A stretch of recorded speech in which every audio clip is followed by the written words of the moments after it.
welcome back to my channel and welcome back to the latest episode of Talking History. And today we'll have another fantastic guest on. We'll have Nicholas Aherne. And Nicholas Aherne is a fourth year PhD candidate at the University of Groningen in the Netherlands. And his PhD is currently studying the sarcophagi and funerary customs of Roman period Lebanon. And Nicholas has also received a BA in Classical Civilization from the University of Warwick and an MST from the University of Oxford, where he specialised in art and architecture of the Greco-Roman world. More specifically, he's focused on funerary, religious and domestic contexts, and his PhD in particular is interested in reconstructing the role of sarcophagi in funerary ritual and drawing upon a wide array of sources such as material objects, iconography, inscriptions, amongst others. And as we can see here by his amazing PowerPoint, he's going to be talking about encoffined bodies in Roman Lebanon. How do we reconstruct ancient funerary customs through sarcophagi? So it's going to be an amazing talk, folks. And just before I pass it over to Nicholas, once again, I'll stress this is available to watch on YouTube, but it's also available if you prefer to listen to your history. It's also available as a podcast on Amazon Music and Spotify. So please bear that in mind. You can check it out there. But without any further ado, I'll pass it over to Nicholas, who'll give us a fantastic talk today. Thanks so much, Nicholas. Thank you. Thank you, Peter. It's nice to present my research to a slightly wider audience. So normally I'm just presenting to scholars of the classical world, or people interested in that. So it's nice to reach a broader history interested audience. This PowerPoint presentation that I've put together for today is based on my PhD research, which you mentioned. And in essence, the main question that I'm investigating is what sarcophagi or coffins can reveal to us about ancient funerary customs, specifically in Roman Lebanon. But I am also interested in sarcophagi across the Roman Empire. Uh, okay, there we go. So firstly, what are sarcophagi? On the left-hand side, you see a photograph of a pretty typical, very minimally decorated sarcophagus made of stone. And on the right, I've uploaded a photograph of a modern day casket. So in essence, they're doing the same thing. They're both burial containers or receptacles that generally always contain an inhumed body. Rarely do they contain a cremation in the Roman Empire. And I've also put on the top of the screen sarcophagus equals flesh eater because it's an ancient Greek and a Latin term which literally means flesh eater. We have a source in the Roman literary record from a Roman general and natural historian, Pliny the Elder, and he discusses the ability of a very specific type of stone found in Turkey, which was apparently capable of consuming flesh of corpses deposited in those sarcophagi. Recent studies, scientific studies, have instead indicated that this stone didn't actually increase decomposition, but controlled and slowed it down. Some people in the Roman Empire also added lime deposits, so layers of lime, into the sarcophagi with the body, which would have also slowed down the decay process. And Pliny refers to this as a sort of petrification of the body, whereby the stone stuck to and solidified the corpse, and also grave offerings or gifts that were put in the sarcophagi. So the ancient source from Pliny and more recent scientific studies aren't adding up entirely, but regardless of the actual effects of the stone on the body, it does show that the Greeks and the Romans were putting a lot of value in treatment of the body and how this body and the processes that the body was going through are integral to understanding sarcophagi. So here's a very basic map of the Roman Empire. So all the colored territories are part of the Roman Empire during its peak. So this was under the Emperor Trajan in the early 2nd century AD.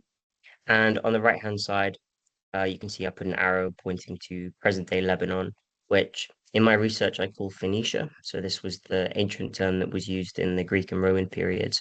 But you can see it's all the way on the eastern edge of the Roman Empire. It was conquered in about 64 BC, so the first century BC, but it's not really until the second and third century AD that we start to see the sarcophagus culture, the consumption of sarcophagi, the use of sarcophagi really taking off, which corresponds to patterns that we see in Rome and all across the Roman Empire. So my data set consists of about 1,500 sarcophagi. Most of them are made of stone.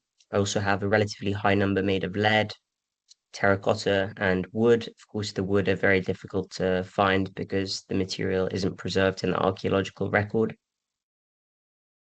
So why a sarcophagus? Why did people choose to bury their loved ones in sarcophagi or have themselves buried in sarcophagi? I've already touched upon this in discussing the term flesh eater.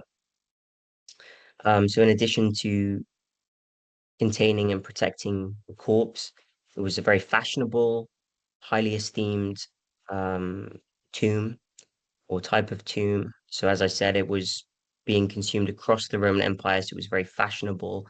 Um, the stone ones in particular, obviously, are very expensive, especially if they're of a high quality marble. I've already said this, that they contained and protected the corpse. Of course, any type of tomb represents the deceased, and even if it's not very elaborate, it also honors them and their status as well. So it can be an indicator of status and other facets of identity. And more recently, scholars have been very interested in exploring more theoretical approaches to studying sarcophagi. And we've actually been looking at how sarcophagi iconography, so the imagery on the sarcophagi, could have it could have actually consoled the bereaved or grieving people and also taught them life lessons. And then finally, in my project, I'm interested in transcending the emotional and the intellectual functions of the sarcophagi and their imagery to investigating how they actually shaped bodily practice and funerary ritual. So I've added a couple of pictures on this slide to give you an idea of the spatial setting of the sarcophagi. Most of them are above ground, so these are the ones that we see here in open air cemeteries. In the Greco-Roman world, they were called necropolis, which literally means cities of the dead. So you can see from this that the Greeks and Romans really perceived the dead as living on and continuing to interact with the living. And I'm very interested in investigating how that relationship between the living and the dead continues and also changes through the use of sarcophagi. So we can also see that this is very different from how we use caskets, our versions of sarcophagi. Usually we bury them, but these stone ones at least are on display in a very public or semi-public way. So very accessible for some people. You can see the sarcophagi on the left or either side of Roman road. So very easy to continue interacting with loved ones who'd passed away. There are some other sarcophagi. So the top drawing is a drawing that I've done of an underground tomb. So some of the sarcophagi were buried underground. Um, Let me just get my pointer up. So these are two stone sarcophagi here, and they're put into these niches in the walls, so you only see one short side of them. You also have some lead coffins that are buried here, in these niches in the wall, and also in pits, like where we bury our caskets. And then I can't take credit for the version on the bottom. I actually used Chat GPT to well, add a flame to one of the lamps to make it a more ancient-like experience. So it would have been very dark here. Okay, so what I've decided to focus on today, as I said, I have over 1,000 sarcophagi in my data set. I've decided to zoom in on these three sarcophagi that we see here. They're above ground in a cemetery, and I'll specifically focus on their imagery and how we can use this to reconstruct funerary customs. So I'll present each one individually and then comment maybe a little bit more on the whole arrangement that we see, which is in a sort of U shape here. So first we have this sarcophagi, which is on our left. I think the most striking aspect straight away is this hole that's in the front of the chest and the lid. So we've got these four little lines cut in the sarcophagus, and this is where iron cramps would have been to help seal the lid and the chest secure. At some point, it was broken into and looted, so the archaeological material inside was disturbed. Um, Grave gifts were taken, maybe things like coins and jewelry were taken. So this happens in ancient times and modern times, um, but also um, it is typical in ancient Lebanon and across the Roman Empire that sarcophagi and other tombs were reused throughout time. And we'll see a little example of this coming up soon. Turning to the imagery, which is what I'm more interested in, and its symbolism, you'll see in the lid you have these relief sections, which are meant to resemble uh, the lid of or I should say, the roof of a temple or a very honorific building. And inside these reliefs are images of Eros or Cupid, who's the god of love, the son or the consort of Venus Aphrodite, the goddess of love. And they're actually asleep. So it's a very innocent, sweet image. Um, it's sleeping figures are not they're not incredibly common on sarcophagi further east, like in Lebanon, but one of the most common myths that decorates sarcophagi in Rome is about a sleeping figure. So it's relatively common in general. So I'm interested in analyzing how, in the face of grief and despair, mourners, um, instead of looking at imagery that could stir up a lot of sadness, they're faced with, as I said, very innocent, very sweet, gentle, loving images, which instead frame death as an eternal sleep. So not something violent or unwanted. It's something that could comfort mourners. Um, Now, most pagans, we think, did believe in a finite life. They weren't believing in most cases in an afterlife.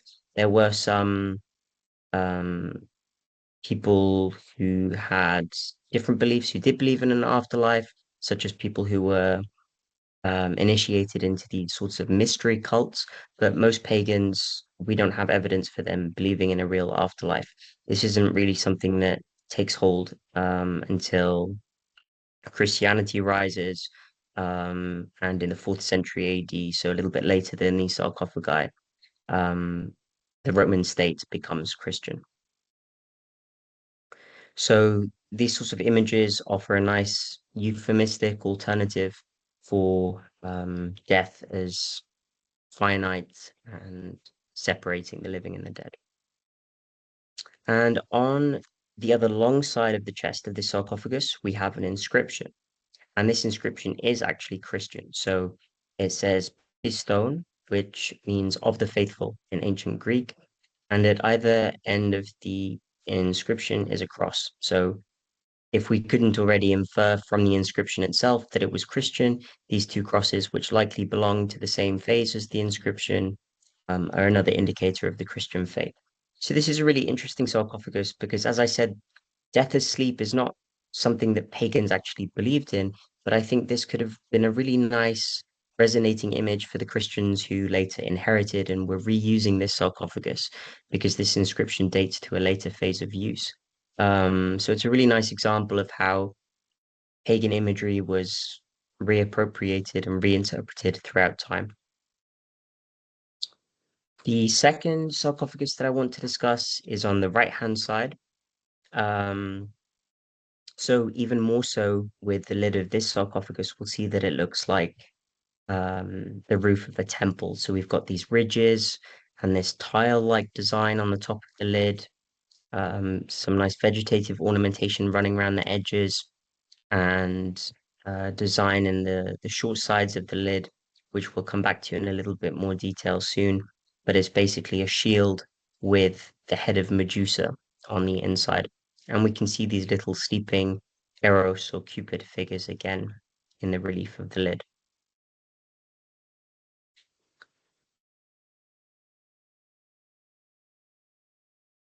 So I refer to this figure as Medusa because that's normally how she's best known to people who also don't study the classical world. But in my PhD, I tried to refer to the image as a gorgoneon, which just means the head of a gorgon.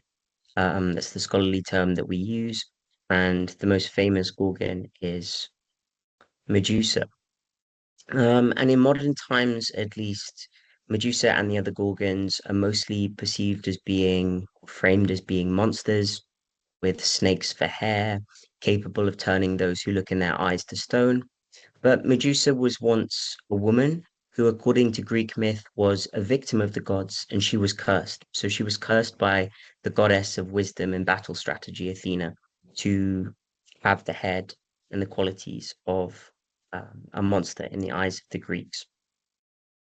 So, based on this Greek myth, scholars of um, this image in the funerary context and also in the religious context, because we find her on temples. So I said that these sorts of lids look like temple roofs. Um, because of this history in Greek myth of her being the monster, scholars have interpreted this image as having special protective qualities. So you could carve a gorgon head on the roof of a temple or on a tomb, and because potential violators or unwanted reusers, anyone who was going to disturb the tomb and the deceased, would have been scared of the image, they wouldn't have wanted to look her in the eye. So they would have been deterred from disturbing the tomb. So I'm not completely rejecting this. I accept this interpretation in my research, but there's also a little bit more to this image. It requires a more nuanced interpretation because, as I said, Medusa was a victim, and although in very early Greek images she was often very monstrous looking, so with the other Gorgons, by the Roman period, by this time, representations of Medusa generally no longer looked ugly or terrifying, which I think you can see her here. Instead, sometimes her facial expression is more neutral. It even looks sad.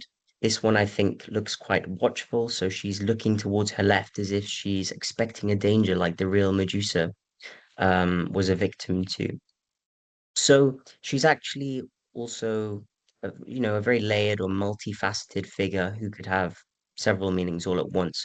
Like the deceased and like mourners, she was someone who suffered. She was a recognizable figure that viewers knew and could relate to. And she's also a figure in this way that could help them feel less lonely or work through their grief. So this more solemn or like symbolism that was uh, comforting those in a solemn time contrasts with the rest of the imagery on the chest. So this is from the chest of the same sarcophagus. And what we've got here is a continuation of this architectural theme. So I already mentioned that the roofs look like the lids look like temple roofs. And here we've got some columns that also reinforce this image of the sarcophagus as a very honorific building, something that's usually given to the gods. So it's something that could have really elevated the cult of the deceased and enhanced their status. And in between the columns are maenads, and these are female figures in Greek myth who followed the god Dionysus. And he's the god of wine, revelry, partying, and he's also a very important god in the funerary context. And he has ties to not just the general cult of the dead, but also he has a mystery cult or a secret cult. So these were cults with relatively small followings um, that the initiates of which were sometimes promised an afterlife of sorts. So these figures are actually participating in ritual activities. So the thing that I'm actually interested in studying in real life Roman Lebanon. And you can see that from their foot postures, flowing drapery, and also their hair, which is flying loose. So this conveys a very dynamic movement. What these two figures are holding is the staff of Dionysus with a pine cone on top. So they show that they have some sort of divine authority. And this Maenad here, this cult follower, is holding um, part of a sacrificial animal. So viewers of this sarcophagus were actually being faced with ritual participants. So in a sense, it's a sort of self-reflective imagery. It could provoke viewers to self-reflect upon their same ritual activity. Okay, we're not expecting normal people in Roman Lebanon to be sacrificing animals to the deceased. That's really something you only do for the gods, the emperor, or an important victory. But they would have been giving other offerings and gifts to the dead, and this would have been a very immersive image in terms of the experience of viewers. And we can see here by the head of this Maenad that we have the same inscription again. So the P and the I and the T and the O in the end, Pistone of the faithful. So again, this was a very pagan sarcophagus, right? It has the Eros or the Cupid figures on it. It has the Gorgon. It has these followers of a pagan god Dionysus. But at some point in a later period when Christianity had taken over, Christian people, these faithful people, reused the sarcophagus. And for them, it was no problem. There wasn't this massive conflict, despite there being wars between pagans and Christians. They were happy to use this sarcophagus. Maybe they didn't pay too much attention to the religious connotations of it, but it was still a huge status marker. It displayed wealth, it displayed intellectualism because it was elaborate, sophisticated iconography, and people would have had to have been able to read it as well. So some really nice ways in which they were reinterpreted by different social groups throughout time. And now I'll come to the last sarcophagus that I'm going to discuss, which is the most ornate of the three. On the lid, we can see firstly it's a different type of lid. So this one doesn't look like the roof of a building anymore. It's actually the top of a couch. So a couch on which figures during their lifetime would have reclined and dined and drank together. And this is a decorated mattress that they're lying on. And we have two portraits of the deceased, a man and a woman. These are usually interpreted as being a husband and wife. He actually has his right arm embracing her from behind. They're nearly always a man and a woman on Roman sarcophagi or Roman tombs. I only know of one Roman sarcophagus where it's a same-sex couple, and the inscription from the same period actually tells us that they're sisters. So we can almost definitely, in every case, identify them as a husband and wife. This was a very specific image that sent the message husband and wife by this time. And I think this man is holding scrolls in his hand. We can't see them here, but this is another symbol of status and also intellectualism that the man is often holding them. So it shows that he's well educated. Occasionally, also, the woman is holding them. But in this case, she isn't. She's holding garland, which is something that we'll come back to. So a vegetative garland, like a wreath. Um, so as I said, because they're reclining on a couch, this was really a pastime that's heavily associated with wealthy and elite people in Roman society.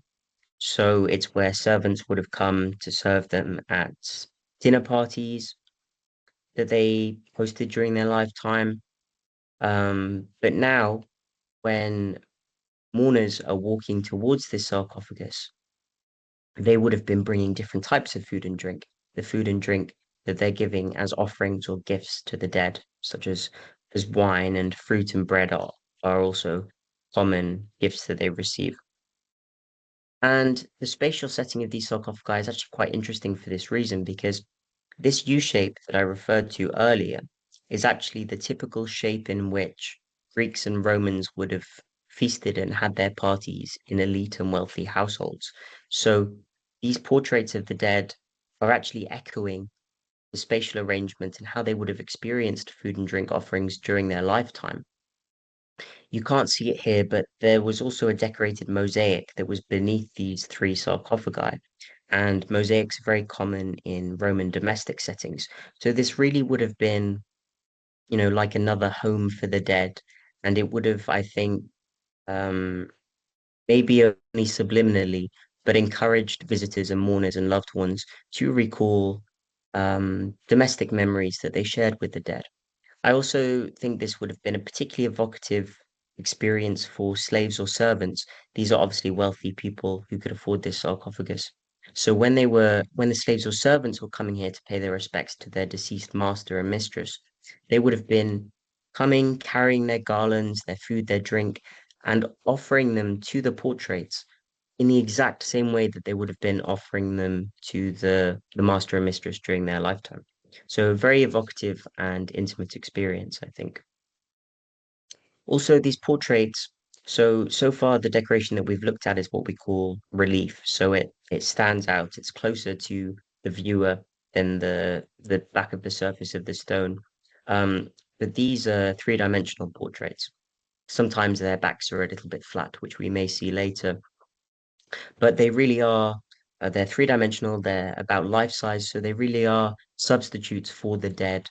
They're figures that if you had a step up to, and I presume that some people actually would have brought steps so that they could embrace these figures and touch these figures, talk to these figures, also drape garlands or wreaths or flowers around them. So from the Roman world, we have lots of literary sources and inscriptions from tombs that refer to these sorts of acts, the draping of flowers and wreaths and garlands, and also the offerings of food and drink that I gave earlier, that I mentioned earlier. And the garlands are very important. So I'll come back to the garlands now because they're a very common image in Roman sarcophagi and Roman tombs because they have a long history of being given as gifts at sacrifices to the gods, to the emperors. Also, garlands are given to people who achieve triumphs, whether it's at war or in the athletic arena, and also to other leading citizens who have done great things for their cities and towns. Um, we can actually see here a sarcophagus at the bottom, which has a garland, so has three little garlands on it. So this is the most common decoration that I have on my sarcophagi, so it shows how important it was to people. And sculpting a garland on a sarcophagus is very important. It may seem a bit superfluous because I've just said that they used real vegetative garlands at the tomb and gave them to the dead. But this one was permanent because it was made of stone, often marble, very durable, pristine stone. And whilst the vegetative garlands decayed over time, and wouldn't last forever, these ones eternally honor the dead. And sometimes we have little portraits next to or inside the garlands. And this is a translation of a Greek inscription that comes from another sarcophagus in my data set, which really highlights how the ancients in Roman Lebanon were aware of this, the power of a stone garland as well. So it says, "Take courage, only child, Theodosia." So it's speaking to a young female child, Theodosia, who died, saying that instead she should have courage. And it's the lot of all to die, so everybody dies. That is what life is, garland that fades. So real garlands fade. If garlands were painted on sarcophagi, they faded, but these stone ones are eternal. Indeed, it is he who gave light who also takes it away. So I'm less interested today in this last part, but the he refers to either the Christian God that we know today or some other God he alone has the power to take life from people. So I've been talking about these garlands for a while, and the reason for that is because I'd like to return to this garland that the woman is holding because you can see that she's holding it in her hand. So this is something that a mourner would have been able to see when they visited the sarcophagus. And There's been some studies in neuroscience on hand gestures and the power of hand gestures. And hand gestures are one of the most powerful symbols that the human eye and brain can recognize. And these sorts of studies have been applied to prehistoric humans as well, so going back thousands and thousands of years. And it's normally most effective hand gesture when it's a very dynamic movement, but this one is what we call an implied movement or gesture. It doesn't convey a lot of movement, but it implies it. So she's holding this garland, and when the human brain sees a hand gesture like this, the hand gesture triggers mirror neurons, which encourage the viewer to want to replicate the image or the action that they're seeing. So mourners bringing real garlands to the tomb, in seeing this, may have remembered, oh, I need to give my garland. If they didn't bring a garland, they could have been reminded to go and buy one. Maybe I think that, especially on anniversaries, public anniversaries, where they all commemorated the dead, I think merchants would have been out selling these sorts of garlands on the streets, the roads that we saw earlier where the sarcophagi are lining. So these mirror neurons would have been triggered. And something else that we've learned in neuroscience is that these mirror neurons are closely related to emotions and empathy. So we can imagine that visiting the sarcophagus of a loved one is a highly emotive experience. And so seeing this imagery may have also opened up some vulnerable emotions or made you feel closer to the deceased whose portrait you're looking at as well. Alongside garlands, which you'll see this garland here, you see one side of the garland and the other side of the garland here on the short side of this sarcophagus. So in addition to the garlands, we also have altars. I felt like I had to just show this in this presentation because these are distinct to Roman Lebanon. There's nowhere else in the whole empire that you can get these protruding or functional altars. So sometimes you get depictions of altars, which are not protruding very much. But these ones, you can see where it's blackened. This is where archaeologists originally found scorch marks, where people would have burned incense or lamps on top. So you can actually give offerings to the dead via this altar. Okay, so still on our final sarcophagus, I've analyzed the lid, or we've analyzed the lid. So let's turn to the chest. And this photograph on the right-hand side shows you the back of the sarcophagus. So a smaller number of sarcophagi in my data set in Roman Lebanon were decorated with very ornate scenes. That's what we see here. Obviously, only a small amount in the empire, really. There are a lot more in Rome, but a small proportion in the empire overall because they were very expensive and they seem to have catered really towards very distinguished clientele, so the upper echelons or upper classes of society. And these ornate scenes often depict Greek myths, which is what we've got here. Greek myths on Roman sarcophagi are symbols of wealth, as I referred to, also high status and intellectualism, since it meant that the patron or the user could show off their knowledge of Greek myth even at this time during the Roman period. And this Greek myth shows scenes from the Trojan War, so the Great War between the Greeks and the Trojans, which involved the Greeks building this wooden horse that I'm sure lots of us have heard of. They hide inside the wooden horse and they pretend it's a gift to the Trojans, and the Trojans open up their vulnerable walls and, without knowing, let the Greeks besiege the city. And at the front here we have the Greek hero Achilles, most famous for being shot. He was um impenetrable everywhere on his body but his heel. So that's where we get the term Achilles heel from, because he died from an arrow being shot on his heel. But before that happened, he was very successful in the Trojan War, and here he's surrounded by all his fellow Greek soldiers who are trying to persuade him to join the great battle. So this is really a scene that again refers to triumph and victory and very positive connotations. I use inverted commas when I say positive. Um, but the back scene of the sarcophagus shows something very different. Um, so this figure here sitting down is Achilles. So already he's not standing proudly in his armor. He's semi-nude. He's in the Greek tent, relaxing. He's actually mourning um, his best friend Patroclus, who was a fellow Greek warrior who's died on the battlefield. And here we have the Trojan king Priam, who's requesting that Achilles give back his body of his son Hector. So after Achilles' friend Patroclus was killed, he went on this killing rampage across the battlefield and slaughtered a dozen Trojan princes, and one of those princes was Hector, the son of Priam. And on some sarcophagi, you see his body here, but we don't see it on this sarcophagus. And Priam is begging him to give back the body so that he can treat it with proper funerary rites, so he can clean it and take care of it. Um, and so we have two figures who are mourning here.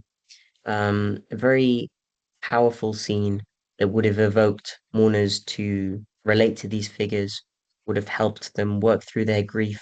They were a reminder that grief, like death, is universal, and even the greatest heroes and even the greatest kings feel grief. So this would have given them some sort of consolation, and also um, consolated because no matter how great one's own grief is, it could never amount to the grief of Priam, for instance.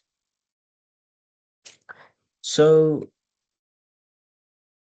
that's everything that I wanted to share. Um, hope that I haven't overloaded you, Peter, and listeners.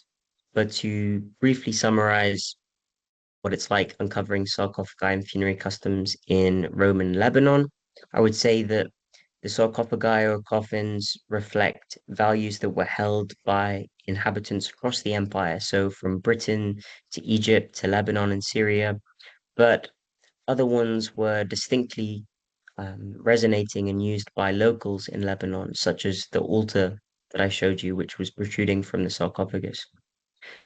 So in this way, they reflect both shared and more individual funerary values in the second and third centuries AD, but also, as we saw with these Christian inscriptions, they were being reused throughout time as well.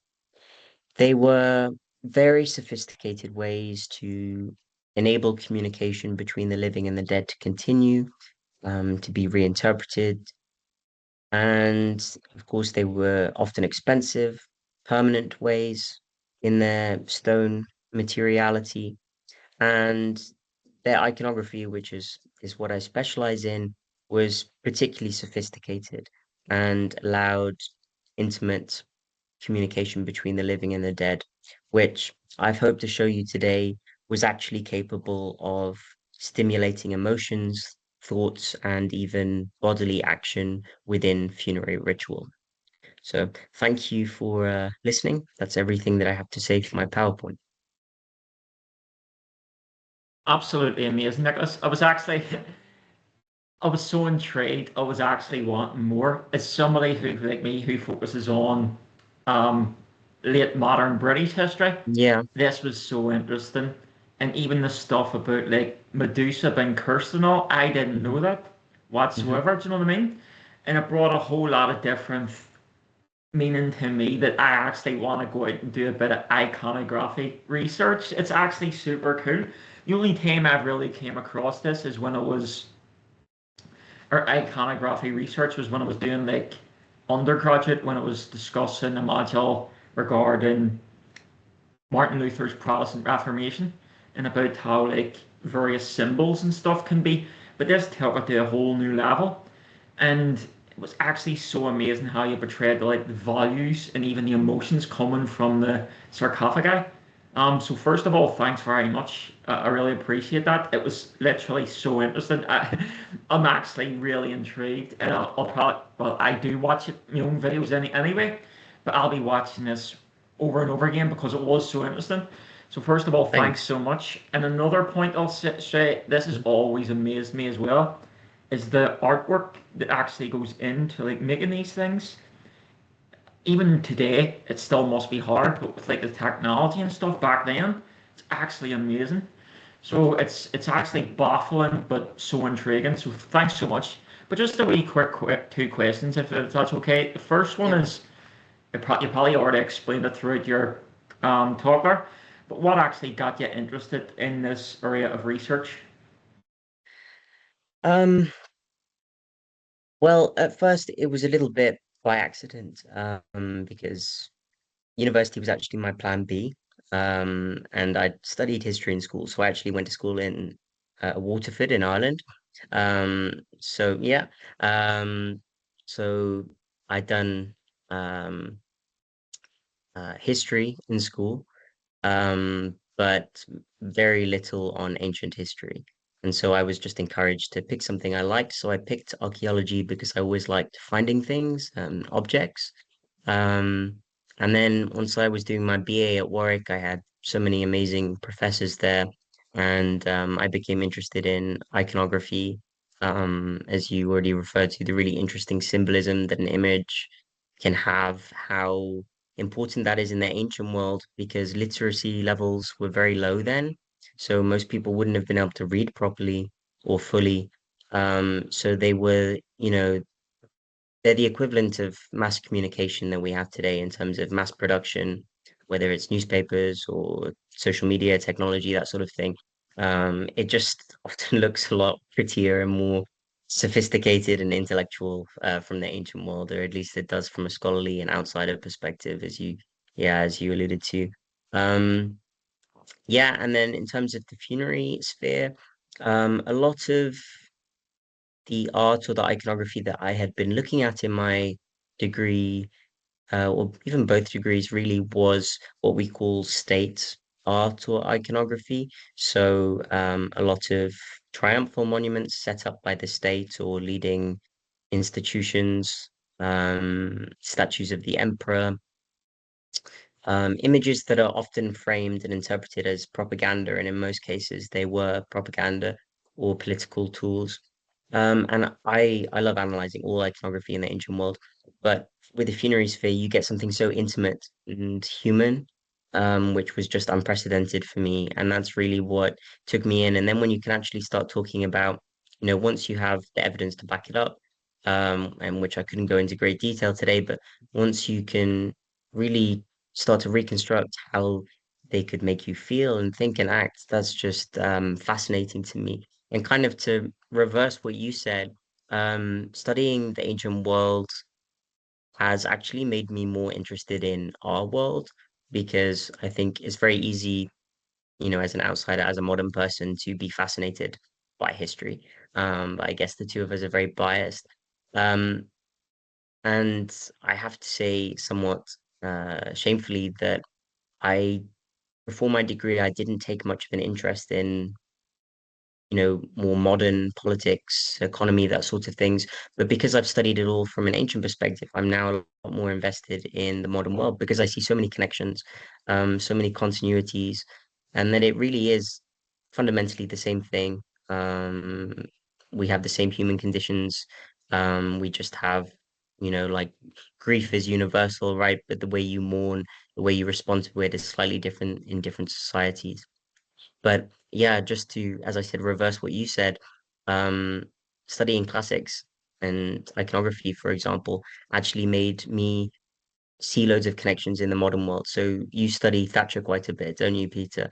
And I was going to say that iconography and symbolism on ancient sarcophagi is, or I guess a better connection is like statues of the Roman emperor, is no different from the busts of Thatcher or the photographs that are strategically taken. And you can dissect all those photographs and the subliminal messages. You can look at the color ties that politicians wear.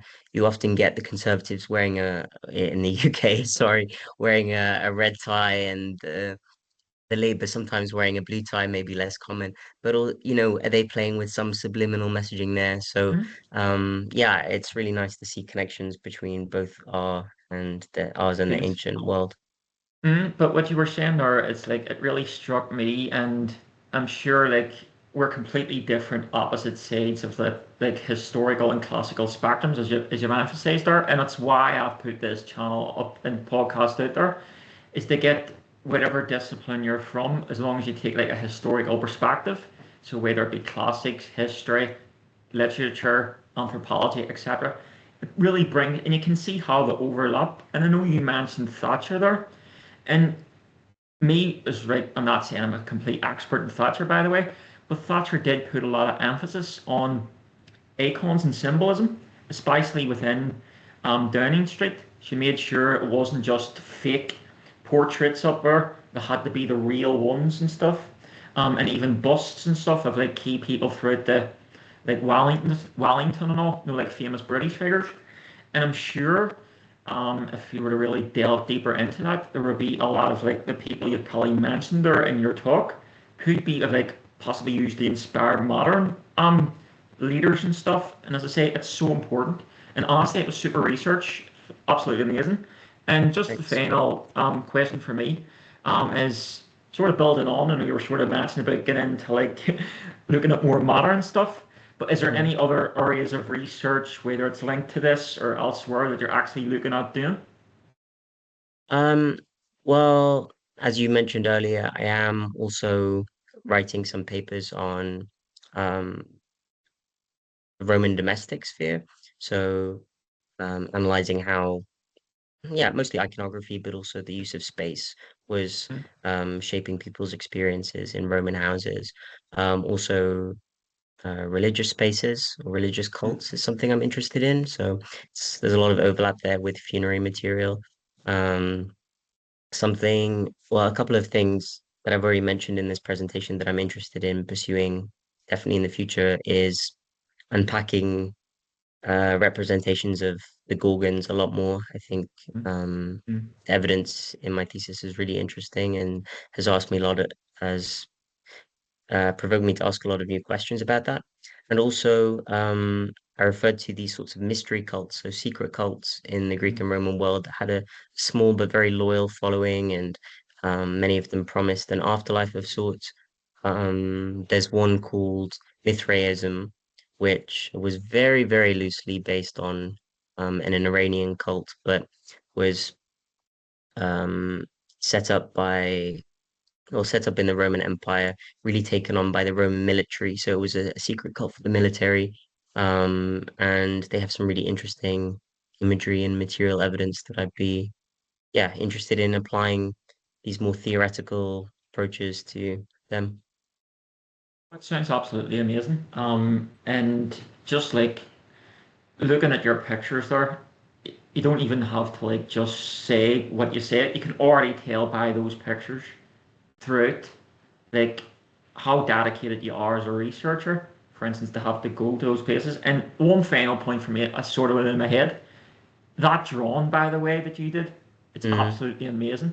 Honestly, thanks, Peter. it actually Thanks. looks so much. I know you were saying you can't take any credit for the Chat GBT one, Yeah. but it's effectively your drawing with just a wee like light put in. So it's incredible. And I was like, when you were giving your talk, I was like, did he really draw that? That's absolutely amazing.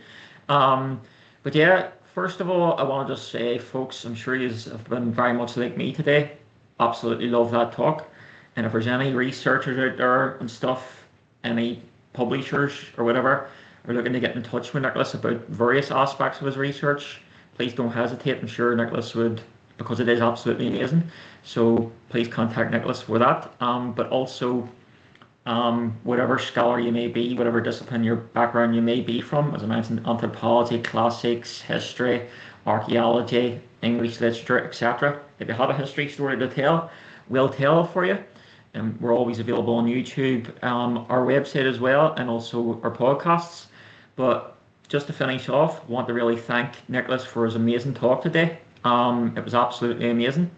And I'll see you next time, folks, for more talk on history. Thanks very much.